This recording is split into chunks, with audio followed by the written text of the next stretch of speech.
In this video, I'm going to look at one of the common challenges in the GP consultation, which is where a patient asks for antibiotics, but the GP doesn't think they're going to help.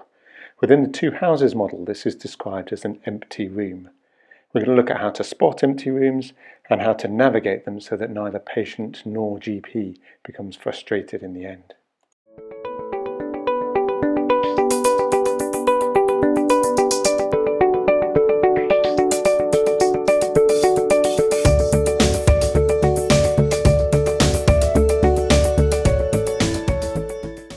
You don't need antibiotics. It's a common thing for GPs to say. And in one sense, it's correct. If the patient has a viral sore throat, for instance, then they don't need antibiotics, as antibiotics are not going to help. The trouble is, when you say these words, two words in particular jump out.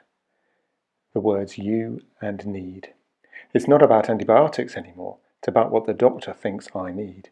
And it can quickly lead to arguments, where the patient explains why they really do need antibiotics and the doctor becomes exasperated by this seemingly demanding patient. The TwoHuzzas model sees the consultation not as a linear series of tasks to tick off, but as two key objectives to achieve.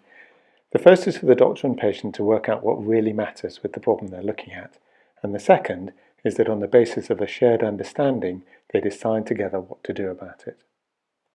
The model imagines these two objectives as two houses for the doctor and patient to explore together.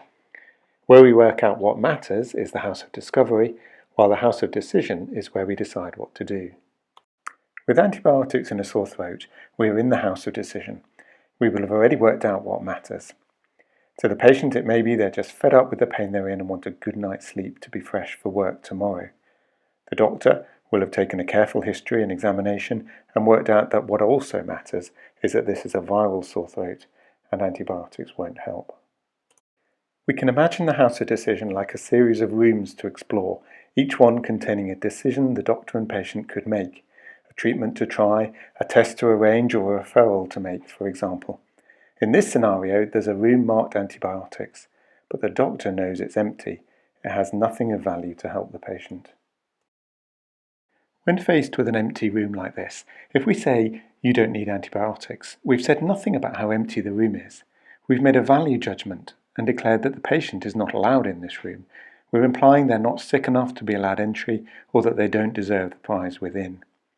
When we say, you don't need, what the patient may be hearing is that other people need it more. Instead of guarding the door to the room marked antibiotics and barring entry, far better is to lead the patient straight to this room, throw open the door, and show them how empty it is. If we say something like, the problem with antibiotics is that I'm sure they won't make your throat any better, we've not made any value judgment on how much pain they're in. Instead, we've shared their disappointment that antibiotics have nothing to offer.